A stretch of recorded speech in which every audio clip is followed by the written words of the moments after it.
ఓం శ్రీ సాయినాథాయ నమః. అందరికీ నమస్కారం. శ్రీ షిరిడి సాయిబాబా వారి సత్సంగ కార్యక్రమానికి స్వాగతం.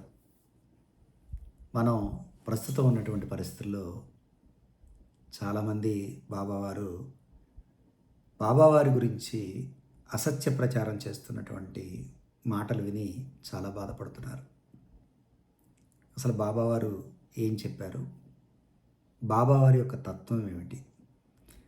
బాబా యొక్క బోధనల సారాంశం ఏంటో తెలియచెప్పాలనేటువంటి ఉద్దేశంతో బాబా భక్తుల కోసం ఈరోజు నుంచి ఈ సత్సంగం ప్రారంభిస్తున్నాను.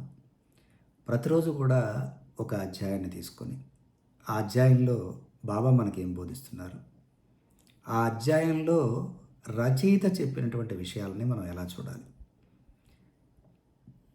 బాబాని భక్తుడిగా చూస్తే బాబా అందరికీ దేవుడిలాగా కనపడతాడు.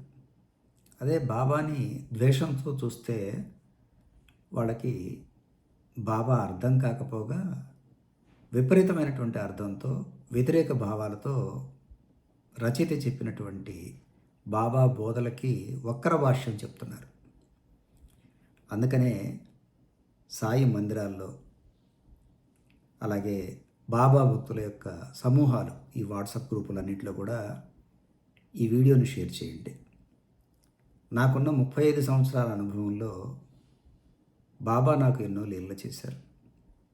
నాకొక్కరికే కాదు, బాబా భక్తులైనటువంటి ప్రతి ఒక్కరికి ఎన్నో లీలలు చేశారు. ఏ సాయి భక్తుడిని కదిలించినా కూడా అనేకమైనటువంటి లీలలు, ఒక్కొక్క సాయి భక్తుడి లీలలే ఒక పుస్తకం అవుతుంది.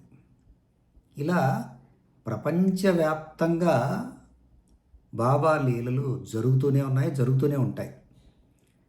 బాబా భక్తులు ఎవరో ప్రచారం చేస్తే బాబాకి గుళ్ళు కట్టలేదు, బాబా దగ్గరికి వెళ్ళటం లేదు. మరి సుమారుగా సంవత్సరానికి ఎన్ని కోట్ల మంది షిరిడి దర్శించుకుంటున్నారు, ఎన్ని కోట్ల రూపాయల ఆదాయం వస్తుంది, ఎన్ని కోట్ల రూపాయల సేవా కార్యక్రమాలు జరుగుతున్నాయో ఒకసారి ఆలోచించుకుంటే మనకు అర్థమవుతుంది. బాబాది ఒక సామ్రాజ్యం. ఇప్పుడు వస్తున్నటువంటి ఈ ఆరోపణని మనం పట్టించుకోవాల్సినటువంటి అవసరం లేదు. ఎందుకంటే బాబావారు తమ భక్తుల్ని వారే ఎన్నుకుంటారు. ఎన్నుకొని నా భక్తుని యొక్క కాలికి, అంటే పిచ్చుక కాలికి దారం కట్టి లాగినట్లుగా నా భక్తుల్ని నేను లాక్కుంటానన్నారు బాబావారు. అలా లాక్కున్నటువంటి పిచ్చుకలే ఇవన్నీ. మరి బాబావారు పిలుచుకున్నటువంటి భక్తులు బాబా నుంచి దూరం అవుతారో చెప్పండి? ఎవరు ఎన్ని చెప్పినా బాబా భక్తులు బాబా నుండి దూరం కారు.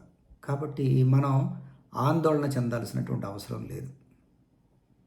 ఒక్కసారి బాబా దగ్గరికి వెళితే, బాబా దగ్గరికి వెళ్ళిన తర్వాత మన జీవితాలు మారిపోతున్నాయి. బాబా దగ్గరికి వెళ్ళకముందు ఒకలా ఉంటుంది మన జీవితం, బాబా దగ్గరికి వెళ్ళిన తర్వాత ఒకలా ఉంటుంది మన జీవితం.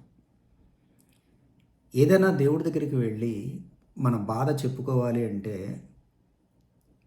మనకి ఆ దేవుడు దూరంగా ఉంటే, ఆ దేవుడితో చెప్పుకోవాలి అంటే ఏదో ఒక గ్యాప్, అంటే ఒక గోడ అడ్డం ఉంటుంది. కానీ బాబా ఏం చెప్పారు? నీకు నాకు మధ్య ఉన్నటువంటి గోడ తొలగిస్తే నీలోనే నేను ఉంటాను అని చెప్పారు. బహుశా మన పెద్దలు ఇవన్నీ ఆలోచించే బాబా మందిరాల్లో బాబా పాదాలు తాకేలాగా ప్రతి ఒక్కరూ కూడా బాబా దగ్గరికి వచ్చి తమ బాధలు చెప్పుకునేలాగా ఒక సౌకర్యాన్ని ఏర్పాటు చేశారు.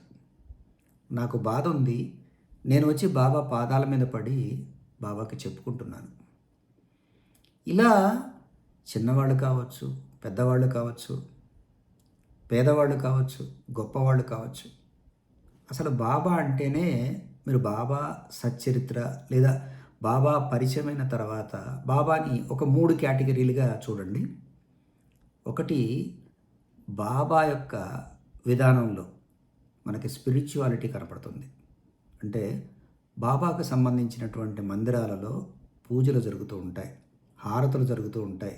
అభిషేకాలు జరుగుతూ ఉంటాయి. అవన్నీ కూడా శాస్త్రోక్తంగా సనాతన ధర్మంలో మిగతా దేవీ దేవతలకి ఎలా అయితే పూజలు జరుగుతున్నాయో అలా బాబాని కూడా దైవంగా భావించి శాస్త్రోక్తంగా వేద పండితుల చేత విధి విధానంతో ఒక విగ్రహాన్ని ప్రతిష్ఠ చేసి ఒక ముహూర్తంలో ఒక ఎవరైనా అనుభవం ఉన్నటువంటి పీఠాధిపతి కానివ్వండి, లేకపోతే ఎవరైతే ఈ పూజా విధానంలో బాగా విశేషంగా తెలిసినటువంటి వాళ్ళ చేత యంత్రం చేయించి ఒక ముహూర్తం నిర్ణయించి ఆ ముహూర్తానికి శాస్త్రోక్తంగా ఒక ఉన్నతమైనటువంటి స్థానంలో ఉన్నటువంటి వ్యక్తిని తీసుకొచ్చి దేవాలయాన్ని మనం ప్రతిష్ఠిస్తున్నాం.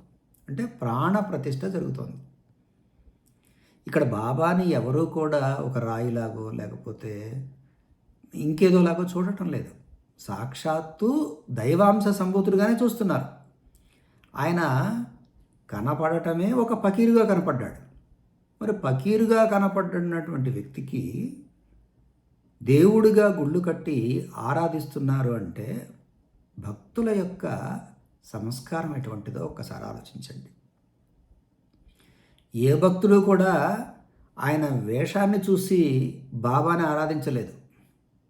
బాబా దగ్గరికి వెళితే నా తండ్రి దగ్గరికి వెళ్ళాను, లేకపోతే నా బాధని వినేటువంటి ఒక ఆత్మీయుడి దగ్గరికి వెళ్ళాను. బాబా గురువుగా కొంతమందికి, వాళ్ళ యొక్క కుటుంబ సభ్యుడిగా కొంతమందికి, ఆయన పరమాత్మ స్వరూపుడుగా కొంతమందికి, సాధకులైనటువంటి వారికి పరబ్రహ్మ స్వరూపుడుగా, ఇలా మనం అనేక విషయాల్ని సాయి సచరిత్రలో చూస్తాం. ఈ లీలల వెనక ఉన్నటువంటి అంతరార్థాన్ని, అంటే పైన కనపడేటువంటి పదార్థాన్ని చూడొద్దు, యథార్థాన్ని చూడండి అని చెప్పడం నా ఉద్దేశం. మీరు ఒక్కసారి బాబా దేవాలయాలు కానివ్వండి, బాబా భక్తులు కానీ చూడండి. సుమారుగా 1980 ప్రాంతంలో మత మార్పిళ్ళు బాగా జరుగుతున్నటువంటి రోజులవి.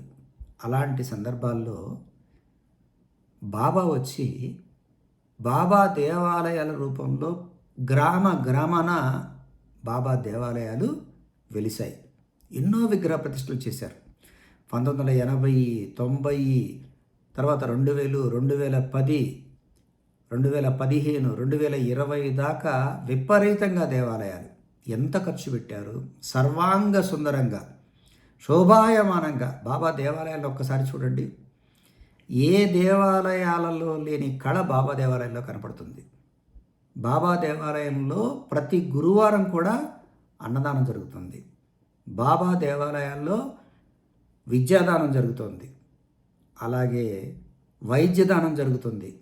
కొన్ని చోట్ల ఎవరైనా చనిపోతే బాబా దేవాలయం నుంచి వెళ్ళి కొంత పైకాన్ని ఆ మట్టి ఖర్చులకు ఇచ్చి, బాబా దేవాలయం నుంచి ఆ ఐస్ బాక్స్ను కూడా పంపించి సమాజంలో మీకు తోడుగా మేము ఉన్నామని బాబా చెప్పినటువంటి తత్వంతో జీవిస్తూ ఉన్నారు. ఎటువంటి విభేదాలు లేకుండా బాబా దేవాలయంలో అన్ని పండగలు జరుగుతాయి. మీరు కావాలంటే గమనించండి. మనం అన్ని పండగల్లో అందరితో పాటు కలిసి అన్ని దేవీ దేవతలతో సమానంగా బాబాను కూడా చూస్తున్నాం. బాబా దేవాలయాల్లో వినాయకుడు ఉంటాడు, దత్తాత్రేయుడు ఉంటారు, అమ్మవారు ఉంటారు, ఆంజనేయ స్వామి ఉంటారు, శివుడు ఉంటారు. కొంతమంది అనుకున్నట్లుగా ఏ దేవీ దేవతల్ని తెలిసి బాబా భక్తులు ఎవరు కూడా అవమానించటం లేదు. ఎక్కడైనా తెలియక వాళ్ళు ఏదన్నా చేశారేమో కానీ ఇవన్నీ కూడా ఎవరైతే తెలియక చేస్తున్నారో వాటన్నిటినీ కూడా పెద్దలు చెప్పిన తర్వాత అన్ని మార్పులు జరిగాయి. ఏదైనా ఒక మందిరం ఉంది అంటే ఆ మందిరానికి ఒక అధిష్టాన దేవత, అంటే ఎవరో ఒక ప్రధాన దేవత ఉంటారు. ఒక దేవాలయం తీసుకున్నాం అనుకోండి, అది ఆంజనేయ స్వామి గుడి అయితే ఆంజనేయ స్వామి విగ్రహం పెద్దగా ఉంటుంది. శివాలయం అనుకోండి, శివుడి విగ్రహం పెద్దగా ఉంటుంది. అమ్మవారి దేవాలయం అనుకోండి, అమ్మవారి దేవాలయం అమ్మవారిదే పెద్దగా ఉంటుంది. వెంకటేశ్వర దేవాలయం అనుకోండి, వెంకటేశ్వర స్వామిదే పెద్దగా ఉంటుంది. అంటే ప్రధాన దేవత ఎవరైతే ఉన్నారో వారి విగ్రహమే ప్రధానంగా పెద్దదిగా ఉంటుంది. మిగతా దేవీ దేవతల విగ్రహాలు చిన్నగానే ఉంటాయి. దానిలో ఏమి ఇబ్బంది లేదు కదా. ఒక పూజా మందిరంలో మన ఇంట్లోనే అన్ని విగ్రహాలు ఒకే సైజులో ఉండవు. కొన్ని ఫోటోలు పెద్దగా ఉంటాయి, కొన్ని ఫోటోలు చిన్నగా ఉంటాయి. ఎక్కడికన్నా మనం ఏదైనా యాత్రకు వెళ్ళినప్పుడు తీసుకొచ్చేటువంటివి వివిధ పరిమాణాల్లో ఉంటాయి. అన్నీ ఒకే కొలతలు కలిగి ఉండవు. అంత మాత్రాన భగవంతుణ్ణి అవమానించినట్లు కాదు. ఇకపోతే బాబా వారిలో అందరి దేవతల్ని చూసుకుంటున్నాం, అన్ని దేవతలను చూసుకుంటున్నాం. వాళ్ళని దేవతలుగా చూస్తూ వాళ్ళని ఆరాధిస్తున్నామే తప్ప ఎక్కడ అవమానించటం లేదు. ఇవాళ కొంతమంది పెద్ద మనుషులు చెప్తున్నారు, మా యొక్క దేవీ దేవతల్ని అవమానిస్తున్నారు, సనాతన ధర్మంలో ఇది సాయి భక్తుల వల్ల అపచారం జరుగుతుందని. ఎక్కడ అపచారం జరగటం లేదండి. మీరు అపచారం అనేటువంటి మాటకు వస్తే సనాతన ధర్మంలో దేవీ దేవతల పేర్లతో ఏదైనా దేవీ దేవతలకి అవమానం జరుగుతుందంటే దేవీ దేవతల యొక్క బొమ్మలు వేసినటువంటి చెప్పులు అమ్ముతున్నారు, లోదుస్తులు అమ్ముతున్నారు, వాళ్ళని అడగండి, అది అవమానం. ఎక్కడైనా వైన్ షాప్ పేరు మీద రామా వైన్స్ అని, లక్ష్మీ వైన్స్ అని ఇలా దేవుడి పేరుతో వైన్ షాపులు ఉన్నాయి. అక్కడికి వెళ్ళి వాళ్ళని అడగండి. అక్కడ బాబాని కాదు మీరు అడగాల్సింది, బాబా భక్తుల్ని కాదు మీరు అడగాల్సింది. సమాజంలో దేవుడి పేర్లు పెట్టుకొని ఈ యొక్క వైన్ షాపులు పెట్టారు. అది తప్పు కదా? అక్కడ మీకు అవమానం కనిపించలేదా? అలా దేవుడి పేరుతో యంత్రాలు చెప్పి లేకపోతే ఇంకో రకంగా ఎంతోమంది మోసాలు చేస్తున్నారు. వాళ్ళ దగ్గరికి వెళ్ళలేరా? మీరు విమర్శించడం ప్రారంభిస్తే అనేక విషయాలు హిందూ మతం పేరుతో జరుగుతున్నటువంటి అనేకమైనటువంటి ఈ యొక్క వివాదాస్పదమైనటువంటి చర్యలు తీసుకోవాల్సి వస్తుంది. మేము కూడా మాట్లాడాల్సి వస్తుంది. ప్రతిరోజు అనేక గోవుల్ని గోవధశాలకు పంపిస్తున్నారు. ఏమైపోయారు? హిందూ తత్వాన్ని కాపాడుకునేటువంటి వారు ఏమైపోయారు? మరి గోవుని రక్షించాలి కదా. మా దేవాలయాల్లో గోవుల్ని పెంచుతున్నాం. మా చింతపల్లి దేవాలయంలో 500 గోవులు ఉన్నాయి. మరి ఏదైనా గోవులకి ఎక్కడన్నా అన్యాయం జరుగుతుంటే సాయి భక్తులు వెళ్ళి అడ్డంగా నిలబడి గోవుని రక్షించుకుంటూ ఉన్నారు. సాయి దేవాలయాల్లో అమ్మవారి పూజలు జరుగుతున్నాయి. విజయదశమి వస్తే, శ్రీరామనవమి వస్తే శ్రీరామనవమి వేడుకలు జరుగుతున్నాయి. గురు పౌర్ణమి వస్తే గురు పౌర్ణమి వేడుకలు గురువుగా భావించి జరుగుతున్నాయి. బాబా దేవాలయాలు కట్టకముందు గురు పౌర్ణమి వేడుకలు ఎక్కడన్నా జరిగాయా? ఎక్కడో ఎవరో తెలిసిన వాళ్ళు చేస్తూ ఉండేవాడు. కానీ ఈ రోజున గురువుకు ఉన్నటువంటి విశిష్టతను బాబా దేవాలయాలు బయటికి తీసుకొచ్చి గురువు యొక్క విశిష్టతను ప్రచారం చేస్తున్నాయి. అందరి గురువుల్ని గౌరవించమని చెప్తున్నాం. మేము దత్తాత్రేయుని ఆరాధిస్తున్నాం, దక్షిణామూర్తిని ఆరాధిస్తున్నాం. ఎవరిని ఆరాధించటం లేదు. అసలు బాబా భక్తులు ఏ దేవీ దేవతల పేరుతో ఎవరిని విమర్శించడం లేదు కదా. మేమకు ఏ వ్యక్తులతో వివాదం లేదు. ఏ వ్యక్తుల్ని మేము పేరు పెట్టి మీరు తప్పు చేస్తున్నారని మేము ఆరోపించడం లేదు. సమాజంలో చాలా సమస్యలు ఉన్నాయి. బాబా భక్తుల వల్ల కానీ బాబా మందిరాల వల్ల కానీ ఎటువంటి సమస్య లేదు. ఇప్పటి వరకు కూడా బాబా ఆలయాలన్నీ కూడా సేవా కేంద్రాలుగా ఉన్నాయి. కష్టపడి సంపాదించిన డబ్బుతో బాబా మీద భక్తితో బాబా దేవాలయాలను నడుపుతుంటే ఆ నడిపేటువంటి ఆ ట్రస్ట్ బోర్డు మెంబర్స్కి, ఆ చైర్మన్స్కి వాళ్ళకి తెలుస్తుందండి కష్టం ఏంటనేది. బాబా దేవాలయంలో ఎంతమంది అర్చకులు ఉంటారు, ఎంతమంది సిబ్బంది ఉంటారు. రోజు కార్యక్రమాలు బాబాకి 4 హారతులు చేయాలి, ప్రతిరోజు చేయాలి. ఏదో గురువారం రోజు కాదు, ప్రతిరోజు కూడా హారతి చేయాలి. గురువారం కూడా అన్నదానం చేయాలి. వచ్చినటువంటి భక్తులందరికీ కూడా అన్ని రకాలైనటువంటి సదుపాయాలు ఏర్పాటు చేయాలి. ఏదో ఒక పండగ రోజు మిగతా దేవాలయాల్లో జరుగుతున్నట్లుగా కాదండి. ప్రతి గురువారం మాకు పండగే. మరి ఇంత నిబద్ధతతో మేము పనిచేస్తున్నామే, అన్యపుణ్యం ఎరుగని వాళ్ళమే. ఏమైనా పుష్కరాలు వచ్చినా సేవకు మేము వస్తున్నాం, ఏదైనా విపత్తులు వచ్చినా కూడా మేము వస్తున్నాం. మొన్న కరోనా సమయంలో బాబా భక్తులు ఎంతమంది సేవ చేశారండి. ఒక్కొక్క బాబా దేవాలయం ఉన్నటువంటి ప్రాంతంలో బాబా దేవాలయంలో చక్కగా ఆహార పదార్థాలను తయారు చేసి అందించారు. బాబా సేవకులు అనేక రూపాల్లో సేవలు అందించారు.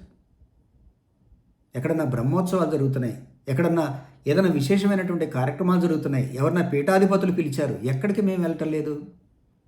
ఏ కార్యక్రమాలు జరిగితే మా వాళ్ళు పాల్గొనటం లేదు? బాబా భక్తులే వెంకటేశ్వర స్వామి భక్తులు ఉన్నారు, ఆంజనేయ స్వామి భక్తులు ఉన్నారు, అమ్మవారి భక్తులు ఉన్నారు. మీరు చూస్తున్నటువంటి హిందూ సమాజంలో ఉండేటువంటి 90% మంది భక్తులు బాబాని ఆరాధిస్తూ ఉన్నారు. పోనీ ఇవాళ వచ్చిందా బాబాది? బాబా వారిది 100 సంవత్సరాల పైగా వైభవం జరుగుతూ ఉంటే ఇవాళ వచ్చి మీరు బాబాని వ్యతిరేకిస్తూ, బాబాని అవమానిస్తూ, బాబా సచ్చరిత్రని వక్రీకరిస్తూ ఇలా చేయటం ఏమన్నా భావ్యంగా ఉందా చెప్పండి? బాబా గురించి పూర్తిగా తెలుసుకోండి. పోనీ బాబా దేవాలయాల్లో ఎవరైనా తప్పు చేస్తున్నారు, పోనీ సనాతన ధర్మానికి దీనివల్ల ఇబ్బంది అవుతుంది అని ఏదైనా ఉందనుకోండి, సూచించండి. మీరు కూడా మాతో పాటు కలిసి రండి, ఈ దేవాలయంలో ఈ తప్పు చేస్తున్నారు అని చెప్పండి. ప్రతిదాన్ని మీరు చూసేటువంటి పద్ధతిని బట్టి ఉంటుందండి. ఈ బాబాని ఎవరో ఒకళ్ళు ప్రమోట్ చేస్తే ఇంతమంది బాబా భక్తులు కాలేదు. బాబా అంటే ఒక శక్తి అండి. బాబా ఏదో ఒక వ్యక్తి కాదు, ఆయన ఒక శక్తి. ఈ 18వ శతాబ్దంలో ఒక అవతార రూపంలో వచ్చి ఒక బాబా యొక్క శకం అంటే ఒక రకంగా చెప్పాలంటే ఒక మహా సామ్రాట్ లాగా వెలిగిపోతున్నాడండి. ఒక్కసారి ఆలోచించండి. ఒక్కసారి షిరిడీ సాయిబాబా వైభవం చూడాలంటే షిరిడీ వెళ్ళండి. షిరిడీ వెళ్ళిన తర్వాత బాబా దగ్గరికి రాజకీయ నాయకులు, సినిమా యాక్టర్లు, స్పోర్ట్స్ క్రికెట్ ఆడేటువంటి ఆటగాళ్ళు, ఇంకా అనేక మంది, ఒకరు కాదు, ఒక రంగానికి సంబంధించినటువంటి వాళ్ళు కాదు, ఎవరు రాలేదు చెప్పండి? పోనీ బాబాని పూజించే వాళ్ళలో చదువురాని వాళ్ళ, అమాయకుల, ఏమి తెలియని వాళ్ళ? బాబాని పూజించే వాళ్ళల్లో పండితులు ఉన్నారు, లెక్చరర్స్ ఉన్నారు, టీచర్స్ ఉన్నారు, డాక్టర్స్ ఉన్నారు, వేద పండితులు ఉన్నారు, పీఠాధిపతులు ఉన్నారు, రాజకీయ నాయకులు ఉన్నారు. ఒకళ్ళేంటి, అనేక రకాలైనటువంటి వాళ్ళు. పోనీ ఈరోజు ఒక్కరోజా? ఈ వైభవం రోజు రోజుకి పెరుగుతుంది కానీ తగ్గటం లేదు. మీరు బాబాని చిన్నవాడిగా చూపించాలన్న ప్రయత్నం చేస్తే బాబావాడు ఇంకా పెద్దవాడిగా ఎదుగుతున్నాడు. మీరు అనుకుంటున్నారు చిన్నవాడని, ఒక 2 సంవత్సరాల 3 సంవత్సరాల బాబా గుళ్ళని మూతపడతాయని మీరు అనుకుంటున్నారు. ఇది ప్రపంచనం. కానీ ప్రతిదానికి కూడా ఒక హద్దు ఉంటుంది. హద్దు మీరి మీరు చేస్తున్నటువంటి విమర్శలు చాలా ప్రమాదకరమైనవి. గురునింద చాలా ప్రమాదకరమైనది. ఇంతమంది కోట్లాది మంది ఆరాధించుకునేటువంటి ఒక దైవ సమానుడైనటువంటి సాయినాథుల వారిని విమర్శించటం మానేయండి. సాయి భక్తులారా, ఈ విమర్శకుల మాటలు పట్టించుకోకుండా ముందు సాయి తత్వం ఏమిటో చూద్దాం. అసలు బాబావారు ఎవరు? బాబావారి యొక్క అవతార ఉద్దేశం ఏమిటి? బాబావారి బోధనల వెనుకున్న సారాంశం ఏంటో చూద్దాం. బాబావారు ఎవరిని కూడా నన్ను ఆరాధించండి అని ఎప్పుడు చెప్పలేదు. బాబా అంతటా బాబాని మనం ఆరాధిస్తున్నాం. మనం కిరీటం పెట్టాము, మనం సింహాసనం పెట్టాము, మనం మందిరం పెట్టాము. బాబా ఇప్పుడు కూడా నాకు మందిరం కట్టండి అని చెప్పలేదు. నాకు బంగారు కిరీటం పెట్టండి, బంగారు సింహాసనం చేయడం అని బాబా చెప్పలేదు. మనకి ప్రేమతో ఆ సాయినాథుడు మనకి చేసినటువంటి మేలు, లేదా మన కోరిక తీర్చటం, మనం అనుకున్నటువంటి పనులు అవ్వటం, మనకి బాబా దగ్గరికి వెళ్ళిన తరువాత మనకి కలిగినటువంటి ఆ యొక్క మేలు వల్ల బాబాకి కృతజ్ఞత తెలియజేసుకుంటున్నాం. కానీ ఇప్పుడు వీటన్నిటికీ అతీతంగా బాబా తత్వాన్ని తెలుసుకోవాల్సినటువంటి అవసరం చాలా ఉంది. బాబా తత్వంలో జీవించాల్సినటువంటి అవసరం చాలా ఉంది. ఇవాళ బాబావారు చెప్పినటువంటి శ్రద్ధా సబూరి అనేటువంటి 2 మాటలు, ఇది ఒక కులానికో ఒక మతానికి సంబంధించింది కాదు, ప్రతి మనిషి జీవితానికి అవసరమైనటువంటి మాటలు. ఇవి చాలా ఉపయోగపడేటువంటి మాటలు. ప్రతి మనిషి కూడా నేర్చుకోవలసినటువంటి లక్షణాలు, కలిగి ఉండవలసినటువంటి సద్గుణాలు. అసలు బాబా సచ్చరిత్ర ఎలా ఏర్పడింది?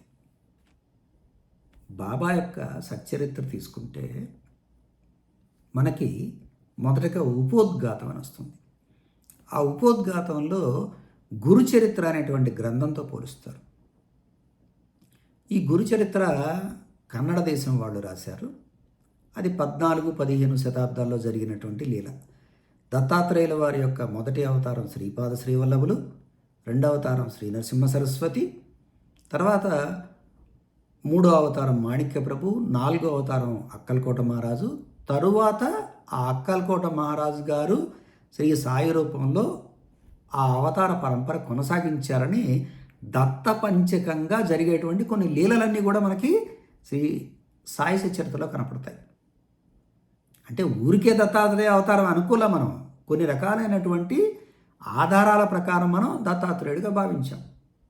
దత్తాత్రేయుడా కాదనేది కాసేపు పక్కన పెడితే, బాబా జీవిత చరిత్రలో జరిగినటువంటి లీలలను చూసి ఆకర్షితులై బాబా పట్ల శ్రద్ధాభక్తులతో వాళ్ళ జీవితాలను బాబాకి అంకితం చేశారు. బాబా దగ్గర జరిగినటువంటి అనేక లీలలను ఈ యొక్క సచ్చరిత్రలో మణులుగా కూర్చి బాబా మెడలో హారంగా సమర్పించాడు రచయిత. ఇందులో ఉన్నటువంటి అంతరార్థాన్ని పరిశీలిద్దాం. బాబా సచ్చరిత్రని వ్రాయటానికి ఎన్నుకున్నటువంటి భక్తుడు అన్నాసాహెబ్ దబోల్కర్ కదా. మరి అతను ఎవరు? బాబాకి ఏమైనా పరిచయం ఉన్నాడు అంతకుముందు? పోనీ బాబా అతనికి ఏమైనా పరిచయం ఉన్నాడా? అసలు అతను ఎవరు? ఎక్కడి నుంచి వచ్చాడు? అతని గురించి మనం తెలుసుకోవాలి. అంటే ఈ పుస్తకం ఏదో సామాన్యుడు రాస్తే అది పెద్దగా ప్రచారంలోకి వచ్చేది కాదు. అతను సామాన్యుడు కాదు. అతను ఒక బ్రాహ్మణ కుటుంబంలో జన్మించాడు. ఈ బ్రాహ్మణ కుటుంబంలో జన్మించి 1859 సంవత్సరంలో ఠానా జిల్లాలో కేల్వే మాహిమా అనేటువంటి ఒక గ్రామంలో జన్మించాడు. జన్మించి ఆయన ప్రాథమిక విద్య ఒక 5వ తరగతి వరకే చదువుకున్నాడు. చదువుకున్న తర్వాత అదే ఊర్లో ఆయన ఒక ఉద్యోగంలో చేరాడు. అది ఏం ఉద్యోగం? టీచర్ ఉద్యోగంగా జాయిన్ అయ్యాడు. అప్పట్లో అంటే ఆదాయం కోసం ప్రతి ఒక్కళ్ళు కూడా శ్రమించేటువంటి రోజులు. వాస్తవంగా చెప్పాలి అంటే ఈయన 1859లో పుట్టాడు అనుకుంటున్నాం కదా. ఈ 1857లో సిపాయిల తిరుగుబాటు వచ్చింది.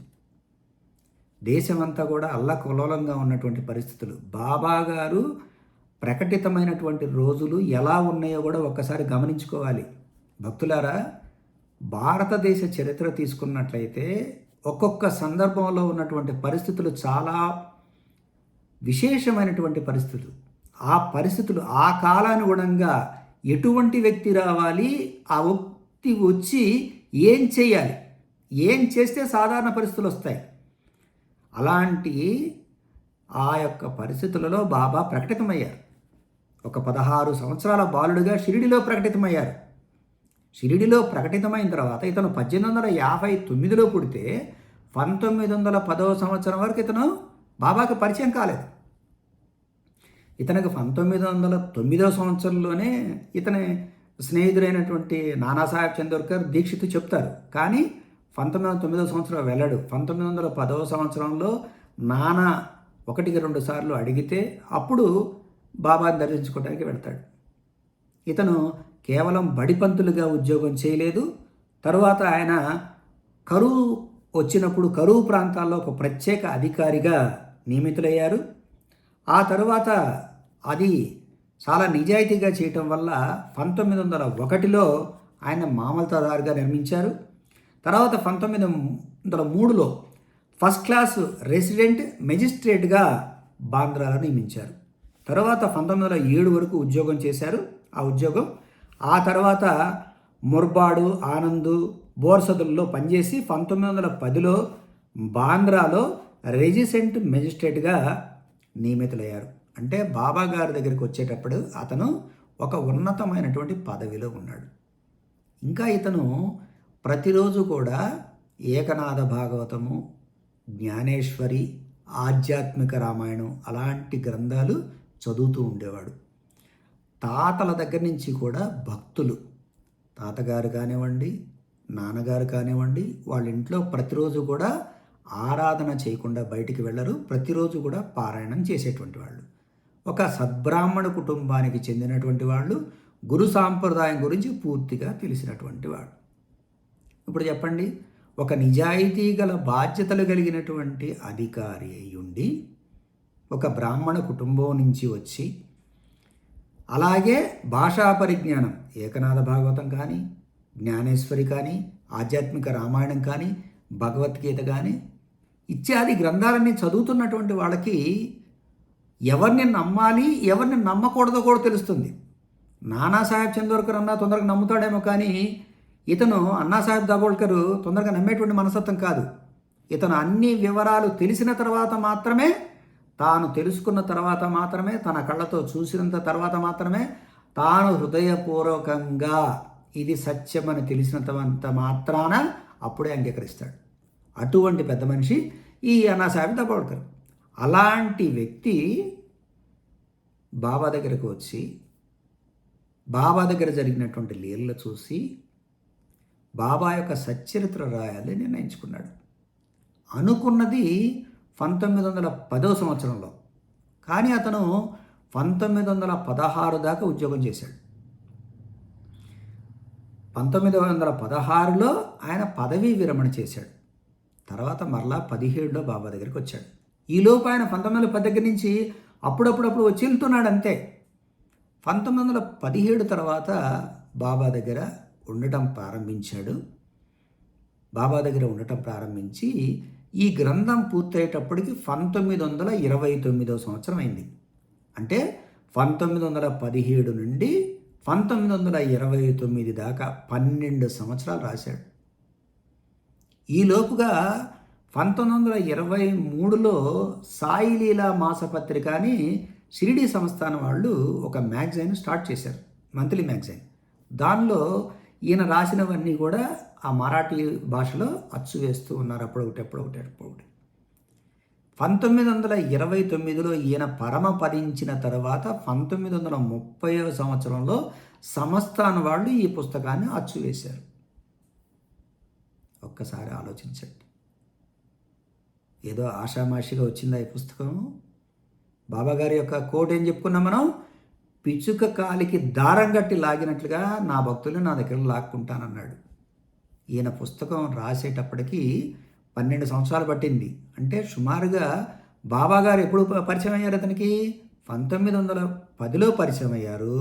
1929 దాకా, అంటే ఈ 19 సంవత్సరాలు బాబా గురించే ఆలోచిస్తూ, బాబా విషయాలు సేకరిస్తూ, ఏదైనా ఒక ఉత్తీర్ణత సాధించాలంటే ఒక గురుకులంలోకి వెళ్ళారనుకోండి, ఏదైనా ఒక అభ్యసిస్తున్నారనుకో, 12 సంవత్సరాలు మీరు గురుకులంలో ఉండాలి.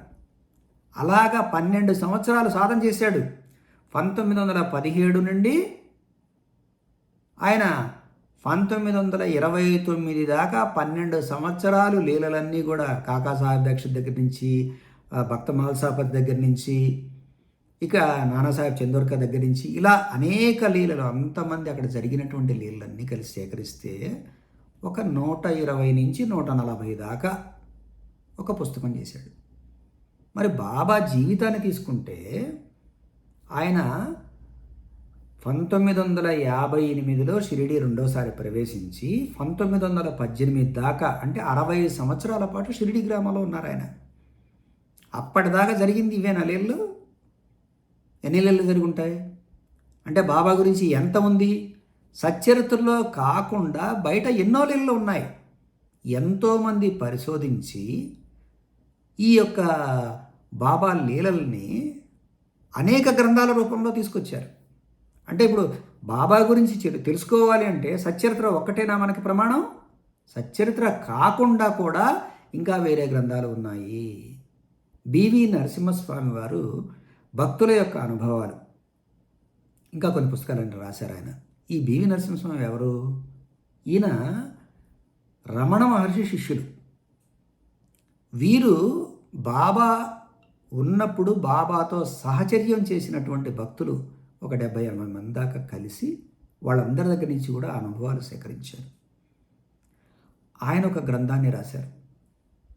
తరువాత దాన్నే బాపట్ల హనుమంతరావు గారు గ్రంథాల రూపంలో అందించడం జరిగింది. తర్వాత ఎక్కిరాల భరద్వాజ మాస్టర్ గారు, ఇట్లా బాబాకు సంబంధించినటువంటి అనేక గ్రంథాలు అనేక మంది రచయితలు రాశారు, వ్రాస్తూనే ఉన్నారు. తెలుగులో బాబా గురించి నాకు తెలిసినంత వరకు బాబా గారి గురించి రచనటువంటి రచనలు దాదాపుగా 200 మంది పైగా, అంటే బాబాకి ఇష్టం ఉన్నటువంటి భక్తులు 200 మంది పైగా భక్తులు ఈ గ్రంథ రూపంలో వారి వారి భావాలను తెలియచేశారు. మీరు ఇంటర్నెట్లోకి వెళ్తే షిరిడీ సాయిబాబా ఇమేజెస్ అని కొడితే బాబాయి వచ్చినన్ని ఫొటోస్ ఇంకా వేరే ఏ దేవుడే రావు. అట్లాగే బాబా గురించి పాటలు, బాబా గుళ్ళలో జరిగేటువంటి యాక్టివిటీస్ తీసుకోండి. యూత్కు సంబంధించి తీసుకుంటారా, లేకపోతే మామూలుగా దేశభక్తికి సంబంధించింది తీసుకుంటారా, లేకపోతే సమాజానికి సంబంధించింది తీసుకుంటారా? బాబా దేవాలయంలో ఒకటి కాదండి, అనేకమైనటువంటి విశేషమైనటువంటి కృషి జరుగుతూ ఉంది. ఇదంతా ఎక్కడ వల్ల వచ్చింది, ఎవరి వల్ల వచ్చింది? బాబా ఇచ్చిన ఇన్స్పిరేషన్ కాదా?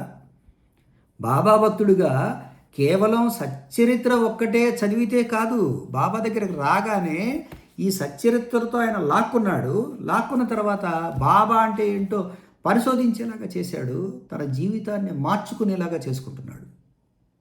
అంటే బాబా భక్తులైనటువంటి వాడు, బాబా ఏం చెప్పాడో అనుసరించేటువంటి వాడు. బాబా భక్తులైన తర్వాత ఇంట్లో చాలామంది చూడండి గురువారం రోజు ఉపవాసం ఉంటారు. గురువారం రోజు ఇవాళ బాబా గుడికి వెళదాం అనుకుంటారు. ప్రతి ఇంట్లో బాబా భక్తులు సంవత్సరానికి ఒక్కసారైనా షిరిడీ వెళ్దాం అనుకునే వాళ్ళు ఉంటారు, ప్రతి నెల వెళ్ళేవాళ్ళు ఉంటారు.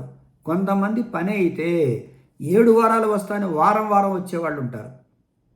ఒక భక్తుడు బాబాకి మీద ఉన్నటువంటి భక్తితో బంగారపు కిరీటం, బంగారపు సింహాసనం అదంతా బంగారు పోత చేయించాడు. ఒక భక్తుడు బంగారు కోటింగ్ గోపురానికి వేయించాడు. ఎలా జరుగుతున్నాయి ఇవన్నీ? ఎవరన్నా చెప్తే చేస్తున్నారా? ఒక్కసారి ఆలోచించండి. ఇవాళ బాబా పెట్టేటువంటి ఆ అన్నప్రసాదాలయం ఉంది కదా, దానికి వరల్డ్ రికార్డు వచ్చింది.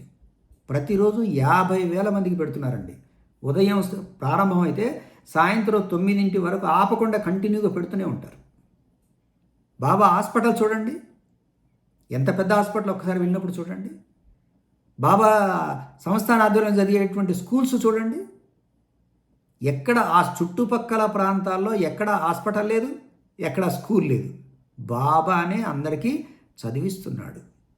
అలాగే బాబానే అందరికీ వైద్య సదుపాయం అందిస్తున్నాడు. బాబాదే ఆ సంస్థానంలో పనిచేసేటువంటి ఉద్యోగులు ఎంతమంది ఉన్నారండి? అక్కడ వచ్చేటువంటి యాత్రికుల మీద బ్రతికేటువంటి ఎన్ని వ్యాపార సంస్థలు ఉన్నాయి? ఎంతమంది లాడ్జీలు పెట్టుకుని ఉన్నారు? ఎంతమంది ట్రావెల్స్ వాళ్ళు ఉన్నారు? ఒక్కసారి ఆలోచించండి. మన భారతదేశంలో ఈ ఆధ్యాత్మికత వల్ల కొన్ని కోట్ల మంది జీవనోపాధిగా బ్రతుకుతూ ఉన్నారండి. మనం విమర్శించే ముందు ఆలోచించాలి. మనం ఏం మాట్లాడుతున్నాం, దీనివల్ల ఏమైనా ప్రమాదం ఉందా? ఓకే, ప్రమాదం ఉంది, అందరూ సపోర్ట్ చేద్దాం. ఇక్కడ జరుగుతుంది ఏమిటి? ఎంతమందికి ఉపాధి లభిస్తుంది, ఎంతమంది బాగున్నారు, ఎంతమంది ఆనందంగా ఉన్నారు. ఇంతమంది ప్రజలందరూ కూడా బాబాతో భాగస్వాములై బాబా మా దేవుడు అని కొలుసుకుంటున్నాం. బాబా నేర్పినటువంటి మార్గంలో మేము నడుస్తున్నాం. మేము ఎవరికి అపకారం చేయటం లేదండి, చేతనైనంతవరకు ఉపకారమే చేస్తున్నాం.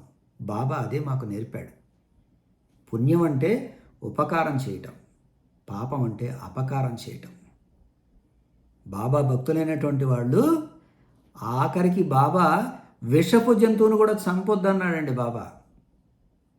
అదే వేరే మార్గంలో ఉన్నవాళ్ళైతే బాబాని ఇన్ని మాటలు అంటూ ఉంటే ఎన్ని అలజడులు జరిగాయో. మీరు వేరే మతంలో ఉన్న వాళ్ళని ఎవరైనా కదిలించి చూడండి, అంత ధైర్యం ఉందా? వాళ్ళంటే ఏమవుతుందండి? మనల్ని వెతుక్కుంటూ వచ్చి కొడతారు వాళ్ళు. కానీ బాబా భక్తులు అలా చేయరండి. బాబా ఉన్నాడు, ఆయన చూసుకుంటాడు అని బాబాకి వదిలేస్తారు. ఎవరో ఒకళ్ళిద్దరు ఆవేశపరులు ఉంటే ఉండొచ్చు కాక, నేను లేరని నేను అంటలేదు. అది కూడా సహనం దాటి ఇక వినలేక అలాంటి మాటలు మాట్లాడుతున్నారేమో. కానీ వసుధ బాబాగారి భక్తులైనటువంటి వాళ్ళు వీలైనంత వరకు ఎదుటి వాళ్ళకి సహాయం చేద్దాం అనేటువంటి గుణమే కలిగి ఉంటారు. అదే మనకి బాబా నేర్పింది. ఇక ఈ ఉపోద్ఘాతంలో బాబా ఎవరు, అసలు ఎవరైనా అని ఒక ప్రశ్న వేసుకుంటే, బాబా ఏదో ఒక పాడుబడినటువంటి మసీదులో ఉండేటువంటి ఒక వ్యక్తి కాదు. బాబా షిరిడీ వచ్చినప్పుడు ఆయన నివాసంగా ఏర్పరచుకున్నటువంటి స్థలం ఒక పాడుబడిన మసీదు. ఈ పాడుబడిన మసీదు అని ప్రత్యేకంగా ఎందుకు చెప్తున్నానంటే, మనం దేవాలయం అని ఎట్లా అంటాము, మందిరం అని ఎట్లా అంటాము, గుడి అని ఎట్లా అంటాము, ఏదైనా వాడుకలో ఉంటేనే అంటాం. పాడుబడితే ఎవడు వాడుకోడు, అక్కడికి వెళ్ళి ఎవరు దీపం పెట్టరు, ఎవరు ప్రార్థన చేయరు, ఎవరికి ఉపయోగంలో లేదు. కనీసం కిందంతా గోతులతో పైన సరిగా కప్పు లేకుండా ఏదైనా వర్షం వచ్చిందంటే బురదగా తడిచిపోయేటువంటి నిరుపయోగంగా ఉన్నటువంటి గది. మరి దాంట్లోకి బాబాగారు వెళ్ళారు. ఆయన చూస్తే మొదటి నుంచి మనం చెప్పుకున్నాం కదా, ఆధ్యాత్మికంలో మహారాజు కంటే కూడా ఫకీరు పదవే ఉన్నతమైంది అని భావిస్తారు సాధకులు. మరి ఫకీర్ అంటే ఎలా ఉండాలి? వేషంలో ఫకీరుగా ఉండాలా, ఆచరణలో ఫకీరుగా ఉండాలా? బాబావారు ఎలా చూపిస్తున్నారు మనకి? ఆచరణలో ఫకీరుగా చూపిస్తున్నారు. మీరు గమనించండి, బాబా ఆహార్యము ఫకీరుగా ఉంది, కానీ ఆచరణ ఎలా ఉంది? ఫకీరు కాబట్టి ఆయన 5 ఇళ్లలో భిక్ష చేసుకొని భిక్షగా తీసుకొచ్చినటువంటి ఆహార అన్నిటినీ కూడా కలిపి రుచి లేకుండా, అంటే ఒక సాధకుడికి ఉండాల్సినటువంటి లక్షణాలండి ఇవన్నీ. ఆయన సాధనలో ఉన్నారు, ఆదర్శమైనటువంటి యోగిలా ఉన్నారు, నిరాడంబరంగా ఉన్నారు, నిష్కామ సేవ చేస్తున్నారు. ఆయన తీసుకొచ్చుకున్నటువంటి ఆహార పదార్థాన్ని ముందు ఆ యొక్క పశుపక్షాదులకు పెట్టిన తర్వాత ఆయన తీసుకుంటున్నారు. కనపట్లేదు ఆయన జీవితం మనకి? ఆయన ఉన్నటువంటి ప్రదేశానికి ఇది అందరిల్లని ద్వారకామాయి అని పెట్టారు. మీకు మాట చెప్పనా, సాలో సాయి ఉంది కదా, సా ప్లస్ ఆయి. ఆయి అంటే అమ్మ అండి, బాబా అంటే తండ్రి అండి, సాయి అంటే తల్లి తండ్రి అని అర్థం. ఆ సత్యాన్ని చూడండి, సాయిలో ఉన్నటువంటి ఆ తల్లిని చూడండి, ఆ తండ్రిని చూడండి. ఆనాడు షిరిడీ ప్రవేశించిన దగ్గర నుంచి బాబా ఎంతోమందికి దారి చూపించారండి. వెతుక్కుంటూ వచ్చారు సాధకులు, ఎంతోమంది అధికారులు వచ్చారు, ఎంతోమంది మేధావులు వచ్చారు. బాబా దగ్గరికి వచ్చిన తర్వాత స్వాంతన పొందారు. వారెవరు కూడా ఆయన ఆహార్యానికి ఈయన ఫకీరు, ఈయన మహమ్మదీయుడని ఎవరు అనుకోలేదండి. షిరిడీ వెళ్ళటం వరకే మన పని, షిరిడీ నుంచి రావటం మన పని కాదు. ఆయన ఎప్పటిదాకా ఉన్నామంటే అప్పటిదాకా ఉన్నారు వాళ్ళు అక్కడ. మనం ముందు ముందు జరిగేటువంటి లీలల్లో ఇవన్నీ చూస్తాం. అవునా కదా చెప్పండి? సాయి సచ్చరిత్ర చదివినటువంటి భక్తులు ఎందుకు సంకోచిస్తున్నారు? ఎందుకు డోలాయానంలో ఉంటున్నారు? మీ నిజమైనటువంటి ఆ యొక్క సాధుతత్వం ఏమైపోయింది? ఆ సత్వగుణం ఏమైపోయింది? బాబాని ప్రేమిస్తున్నప్పుడు ఎలా ఆలోచించారో మరలా ప్రేమతో ఆలోచించండి. బాబాలో అప్పుడు కనపడతాడు బాబా నిజమైనటువంటి తత్వం ఏమిటి, బాబా ఎందుకు అవతారం తీసుకున్నాడని. బాబా ఏ ఒక్కరిని కూడా నన్ను పూజించండి అని చెప్పలేదండి, నా మార్గంలో నడవండి అని చెప్పలేదండి. బాబా ఒక ఆదర్శ యోగికి పొంగవుడండి. ఈ రోజున సమాజానికి అవసరమైనటువంటి శాంతి, ప్రేమ, దయ, కరుణ, ఒక ఆదర్శమైనటువంటి యోగి జీవితం బాబాలో చూడొచ్చండి మనం. బాబా యొక్క జీవితం అంతా కూడా అనేక పాఠాలని నేర్పుతూ సాగుతుందండి. ఏదో ఇవాళ 4 మాటలు వచ్చి 4 పుస్తకాలు చదువుకొని ఏదో తెలివిగా మాట్లాడుతూ భక్తుల్ని కన్ఫ్యూజ్ చేసేసి, ఇదిగో బాబా ఇలాంటి వాడిని చెప్పినంత మాత్రాన బాబా భక్తులు మారండి. బాబాకి కనెక్ట్ అయి ఉన్నారు చూసారా, అటువంటి వాళ్ళతో మాకేం ప్రాబ్లం లేదు. అటు ఇటు కాకుండా గోడ మీద పిల్లిలా కూర్చుంటారు, న్యూట్రల్ వాటర్ లాగా. అలాంటి వాళ్ళ కోసం కొన్ని మాటలు చెప్పాల్సి వస్తుంది. ఇప్పుడు నేను చెప్పే మాటలు ఏవి కొత్తవి కాదు, మీరందరూ తెలిసినటువంటి మాటలే. కాకపోతే కొన్ని సందర్భాల్లో మనము ఆలోచించి ప్రవర్తించాలి. అందుకోసం ఇదంతా చెప్పాల్సి వస్తుంది. నేను మాట్లాడేటువంటి ప్రతి మాట సచ్చరిత్ర ఆధారంగానే చెప్తున్నాను. ఇక్కడ సచ్చరిత్రలో ఉన్నటువంటి పాత్రల్లో ఆ పాత్రకు సంబంధించినటువంటి ఇన్ఫర్మేషన్ కొంత లేదు. అందుకోసం నేను నా ఈ 35 సంవత్సరాల ప్రయాణంలో వాళ్ళకి సంబంధించినటువంటి విషయాలు కూడా సేకరించి బాబాతో పాటు ఉన్నటువంటి భక్తులు, ఆనాటి భక్తులు ఎటువంటి వాళ్ళు ఎంత కృషి చేశారు, వాళ్ళు బాబాని నమ్ముకొని ఎంత త్యాగం చేశారు, బాబా పట్ల వాళ్ళు అంత భక్తితో ఉండటానికి కారణం ఏమిటి, ఇలాంటి విషయాలు మీ ముందు ఉంచడానికి ప్రయత్నం చేస్తున్నాను. ఎందుకంటే బాబా మీద మనకి విశ్వాసం ఏర్పడాలంటే బాబాకి సంబంధించి పూర్తిగా తెలుసుకోవాలి. ఒక గంటలో బాబా గురించి చెప్పలేము. అందుకనే బాబా ఎవరు అన్న మాటకి సమాధానం చెప్పాలి అంటే కేవలం మసీదులో ఉండేటువంటి ఫకీరు మాత్రమే కాదు, బాబా మనందరినీ కూడా ఒక సన్మార్గంలో నడిపించడానికి వచ్చినటువంటి ఒక అవతార పురుషుడు అని ఎలా చెప్తాము? దానికి చెప్తున్నాడు ఉపోద్ఘాతంలో. ఈ ఆర్ఏ తర్కడ్ గారి స్నేహితుడు ఒకతను బాబా దగ్గరికి వస్తాడు. వచ్చినప్పుడు ఆయన బాబా దర్శనం తీసుకొని వెళుతూ కళ్ళమ్మ నీళ్ళు పెట్టుకుంటాడు. ఈయన బొంబాయిలో ఉంటాడు. అంటే ఇంకా బాబా దగ్గర నుంచి వెళ్తున్నాడంటే బాబా దగ్గర తృప్తి పొందిన తర్వాత ఆ వెళ్ళేటప్పుడు సెలవు తీసుకోవాలంటే చాలా బాధగా ఉంటుంది. ఇప్పుడు మనకి ఇష్టమైన వాళ్ళని వదిలిపెట్టి మనం ఏదైనా ఊరు వెళ్ళాలంటే మన బాధ ఉంటుందా లేదా చెప్పండి? ఎందుకు బాధపడతాం? వాళ్ళతో దూరంగా ఉన్నవాడంటే బాధపడతాం. అంటే ఇంకా దూరం వెళ్తున్నాము, మళ్ళీ ఎప్పుడు చూసుకుంటామని బాధపడతాం. ఇదే సందర్భం అనమాట. కానీ బాబా అంటాడు, నీతో పాటు నేను బొంబాయిలో లేనా అన్నాడు. ఇదే మాట చెప్తున్నాడు ఇక్కడ బాబా చెప్తున్నాడు ఆ మాట. నేను బొంబాయిలో మాత్రము నీతో లేనా? దానికి ఆ భక్తుడు అడుగుతున్నాడు, నాకు ఆ విషయం తెలియదు, ఎందుకనగా మీరు బొంబాయిలో నాతో ఉన్నట్లు నాకు అనుభవం లేదు కదా. ఇక్కడ భక్తుల యొక్క అనుభవం ప్రధానమైంది. బాబా ఎప్పుడూ కూడా ఆయన చెప్పినట్లే చేస్తున్నాడు. అంటే మనము అలా ఉన్నామో లేదో ఒకసారి చూసుకోవాలి. అందుకోసం నేను ఇది చదివి వినిపిస్తున్నా మీకు. ఎవరైతే బాబా షిరిడీలోనే ఉన్నాడని అనుకొందురో వారు బాబాను నిజముగా గ్రహించలేదని తెలుసుకో. ఇది బాబా ఆ భక్తుడికి ఒక్కడికి చెప్పాడా? ఇప్పుడు సాయి సచ్చరిత్రని ఆనాటి భక్తులకు ఒక్కనాళ్ళకే జరిగినట్టు తెలుసుకుందామా? అందుకని చదివా ఈ విషయం. బాబా ఎవరో అర్థమైతే నేను షిరిడి వెళ్ళక్కర్లేదు, నాతోనే బాబా ఉన్నాడు అనుకుంటా నేను. అదే మాట నేను చెప్పింది కాదు, బాబానే చెప్తున్నాడు ఆ మాట. అంటే ఇప్పుడు బాబా ఎవరు? నాలో ఉండి నన్ను నడిపిస్తున్నటువంటి పరమాత్మ కాదా? నా ఆత్మస్వరూపం కాదా? ఇప్పుడు సమాజంలో రకరకాలైనటువంటి మతాలు లేకపోతే రకరకాలైనటువంటి కులాలు అని చెప్తున్నారు కదా. ఇంతమందిలో ఉన్నది ఆత్మస్వరూపంలో ఉన్నటువంటిది పరమాత్మ కాదా? మ్యానుఫ్యాక్చరింగ్ వేరే చోట మ్యానుఫ్యాక్చరింగ్ అవుతుందా? ఈ బీరువా ఒక చోట, ఆ బీరువా ఒక చోట, ఆ కంపెనీలో ఒక చోట, ఆ కంపెనీలో ఒక చోట. ఏ బీరువా ఎక్కడ తయారైనా వస్తుంది ఎక్కడి నుంచి? ఆ ఐరన్ ఎక్కడి నుంచి వస్తుంది? భూమిలో నుంచే వస్తుంది.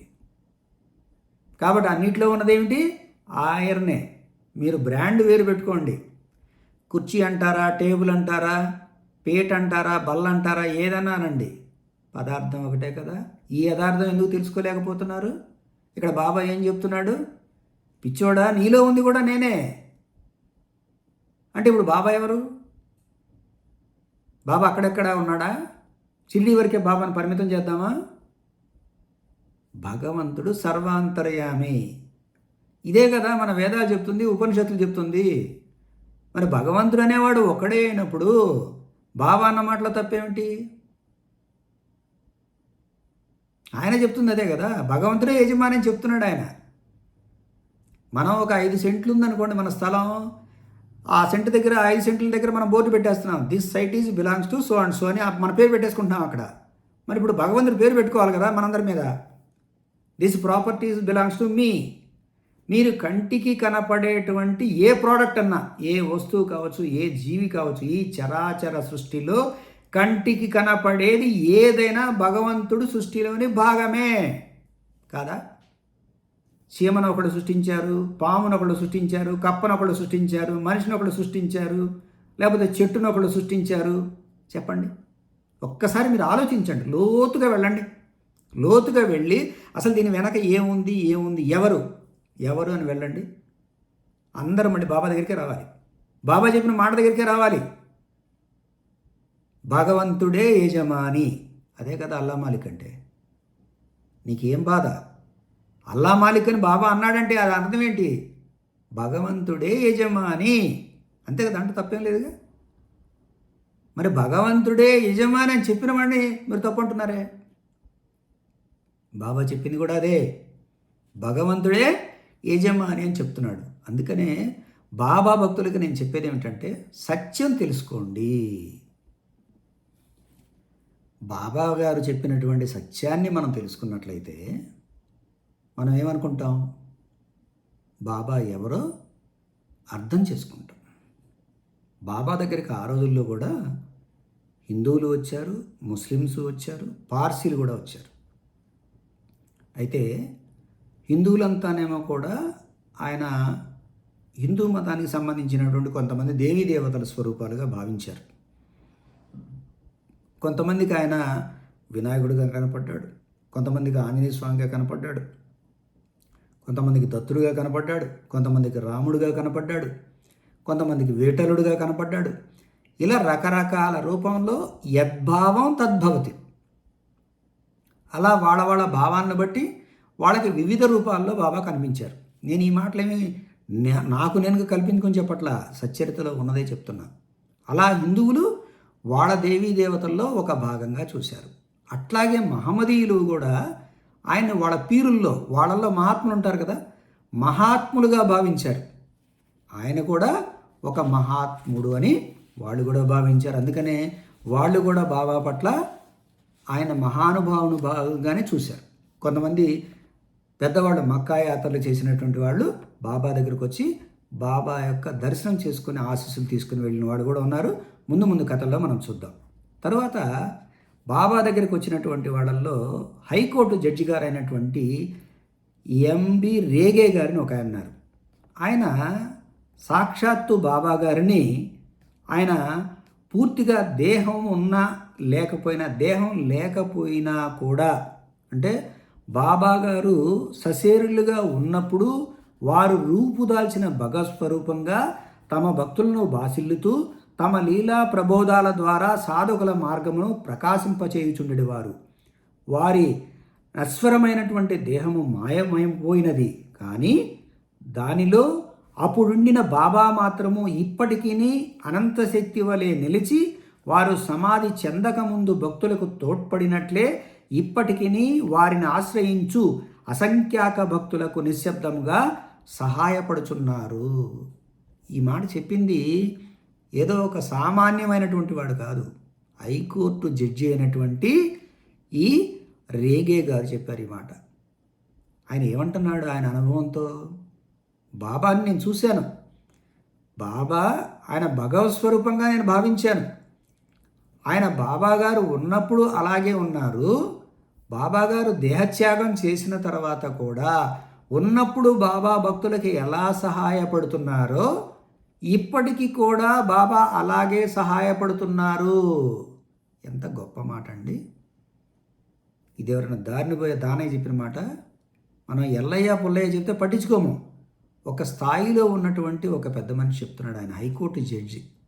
ఎంతమంది నేరస్తులను చూసుంటాడు, ఎంతమంది రాజకీయ నాయకులను చూసుంటాడు, ఎన్ని తీర్పులు చెప్పుంటాడు. అలాంటిది ఒక మనిషిని చూసిన తర్వాత ఆ మనిషి మీద ఒక అభిప్రాయానికి రావాలంటే ఎంత కష్టం అండి? ఒక్కసారి ఆలోచించండి. అంటే బాబా భక్తులైనటువంటి వాళ్ళల్లో అన్ని రకాల వాళ్ళు ఉన్నారని చెప్పుకున్నాం కదా. అన్ని డిపార్ట్మెంట్ వాళ్ళు ఉన్నారు. రెవెన్యూ వాళ్ళు ఉన్నారు, పోలీసు వాళ్ళు ఉన్నారు, అలాగే లీగల్ డిపార్ట్మెంట్ వాళ్ళు ఉన్నారు, పొలిటికల్ ఉన్నారు, యాక్టర్స్ ఉన్నారు, పురోహితులు ఉన్నారు, వేదాంతులు ఉన్నారు. మరి ఇక అన్ని రకాలైనటువంటి మనుషులు ఇంతమందిని నచ్చ చెప్పగలుగుతారా ఎవరైనా? ఇప్పుడు బాబాని ఏమన్నా ప్రమోట్ చేశారంటారా? ఈ గ్రంథం ఏమైనా ప్రమోట్ చేసిందా బాబాని? మీకు ఒక విషయం తెలుసా? బాబా సచ్చరిత్ర ఎప్పుడు ముద్రించినా కూడా వేలల్లో కాదు, లక్షల్లోనే వేయిస్తారు కాపీలు. అలా వేయించిన తర్వాత ఆ కాపీలు తీసుకొచ్చి ఆ గ్రంథాలన్నీ కూడా సాయి దేవాలయాల్లో పంచుతూ ఉంటారండి.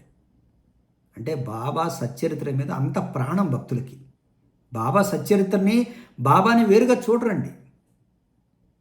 బాబా సచ్చరిత్రని, బాబాని వేరుగా చూడరు. ఇలా ఈ సచ్చరిత్ర రూపంలో బాబా కనపడుతున్నాడు. ఈ బాబా మాటలు, బాబా భక్తులకి జరిగినటువంటి అనుభవాలన్నీ కూడా క్రోడీకరించి ఈ యొక్క గ్రంథంలో పెట్టడం జరిగింది. ఇటువంటి అద్భుతమైనటువంటి ఈ గ్రంథాన్ని బాబా భక్తులు చదవండి. ఒక్కొక్క అధ్యాయాన్ని ఈరోజు మనం ఉపోద్ఘాతం చెప్పుకుంటున్నాం కదా, మీరు ఉపోద్ఘాతం మొదలుపెట్టండి.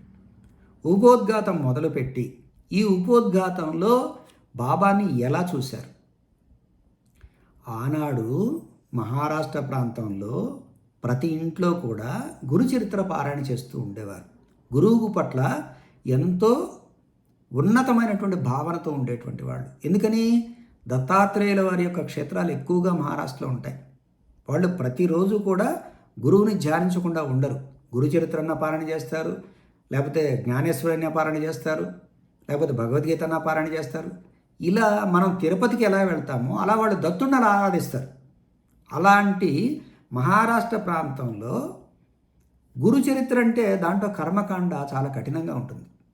దాంట్లో ఉన్నటువంటి ఆచార వ్యవహారాలు ఇప్పుడున్నటువంటి పరిస్థితుల్లో ఈ 21వ శతాబ్దంలో ఆచరించాలంటే చాలా కష్టం.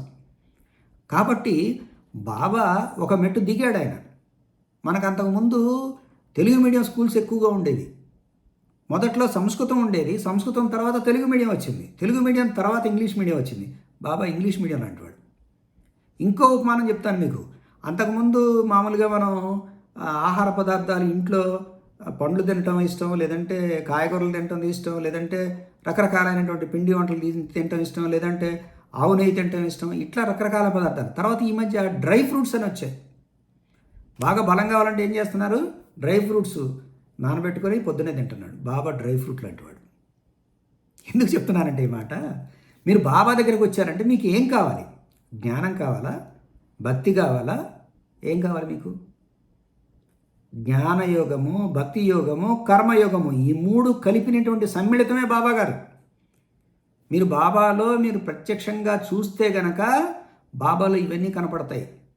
మీరు వెతికితే బాబాలో వేద జ్ఞానం కనపడుతుంది, ఉపనిషత్తులు కనపడతాయి, బ్రహ్మసూత్రాలు కనపడతాయి, భగవద్గీత కనపడుతుంది. బాబాలో ప్రతిదీ కనపడుతుంది చూసే దృష్టితో చూస్తే.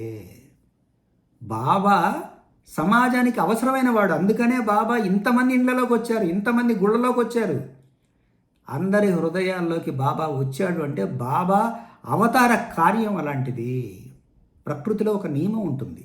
ఏంటంటే భగవద్గీతలో చెప్పినట్లుగా అధర్మం పెరిగిపోయినప్పుడు ధర్మ ప్రతిష్టాపన కోసం భగవంతుడు ఏదో ఒక రూపంలో వస్తానని చెప్పాడు కదా. అలా ఇప్పుడు ధర్మ ప్రతిష్టాపన అవసరం. ఈ కలియుగంలో ఒక్క పాదం మాత్రమే ఉంది ధర్మం, 3 పాదాలు అధర్మం ఉంది.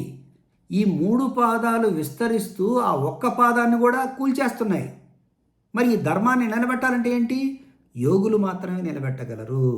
ఇలాంటి అవతార పురుషులు ఏదో ఒక రూపంలో అన్ని మతాల్లో కూడా వస్తూనే ఉంటారు. వాళ్ళ ఉద్దేశం ఏమిటి? ఏదో ఒక మతాన్ని ప్రబోధించడం కాదు. బాబా ఏ ఒక్క మతాన్ని సిఫారసు చేయలేదే. ఎవరు చేసుకునేటువంటి ఆచారాలు, మీ పూజ ఉంది, పూజ చేసుకోండి, మీరు ఏ ధర్మాన్ని అనుసరిస్తున్నారో ఆ ధర్మం అనుసరించండి అన్నారే తప్ప మీది మానేయండి అని బాబా ఎప్పుడని చెప్పారా? బాబా కన్వర్షన్స్ ఏమని చెప్పారా?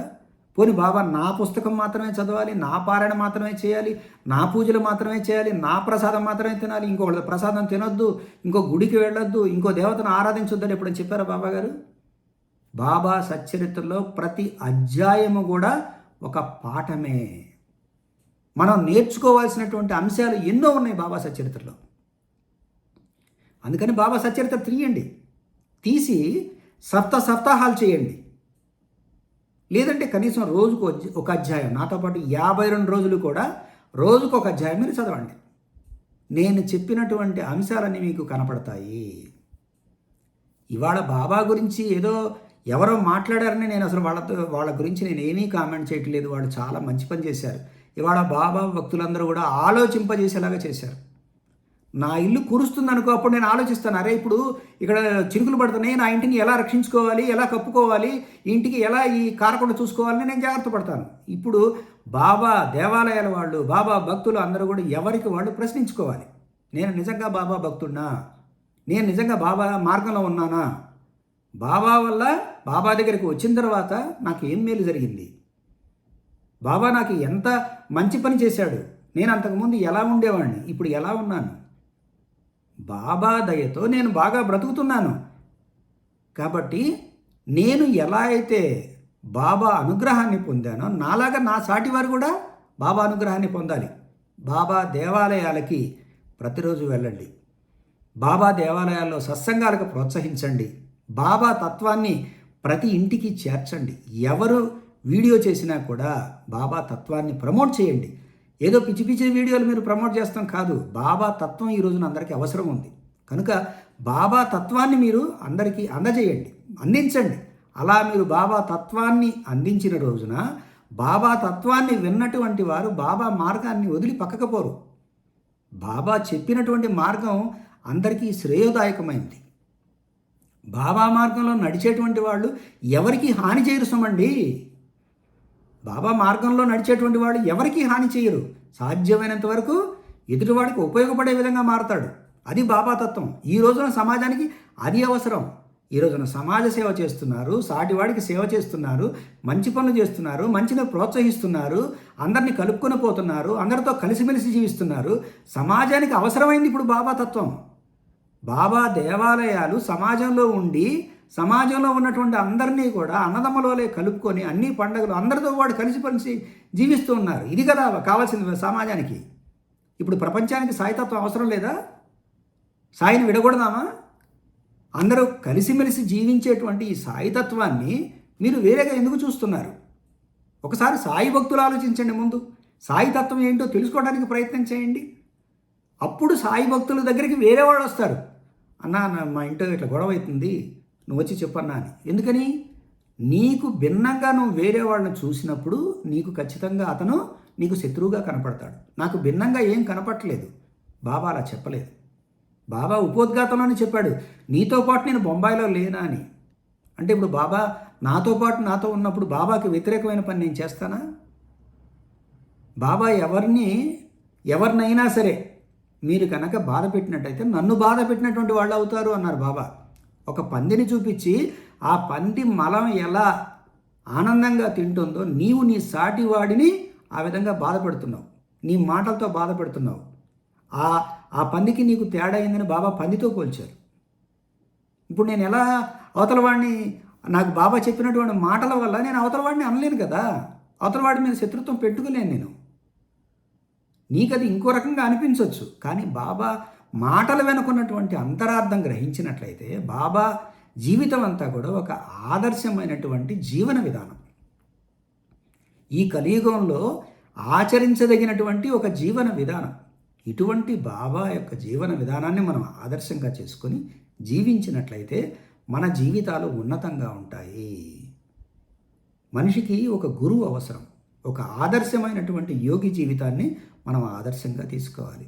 ఇలా మనం బాబా వారిని ఆదర్శంగా తీసుకొని బాబా సచ్చరిత్రలో చెప్పినటువంటి బోధనల ఆధారంగా మనలో ఉన్నటువంటి మలిన సంస్కారాలు తొలగించుకుంటూ బాబా బోధల్ని మన జీవితానికి అన్వయం చేసుకుంటూ సాగిద్దాం మన ప్రయాణం. బాబా అనుగ్రహంతో అందరూ కూడా ఆనందంగా జీవించాలని మనస్ఫూర్తిగా కోరుకుంటూ మీ వద్ద సెలవు తీసుకుంటున్నాను. సాయి శ్రీనివాస్. స్వస్తి. శుభం భూయాత్. జై సాయినాథ్ మహారాజ్ की जय.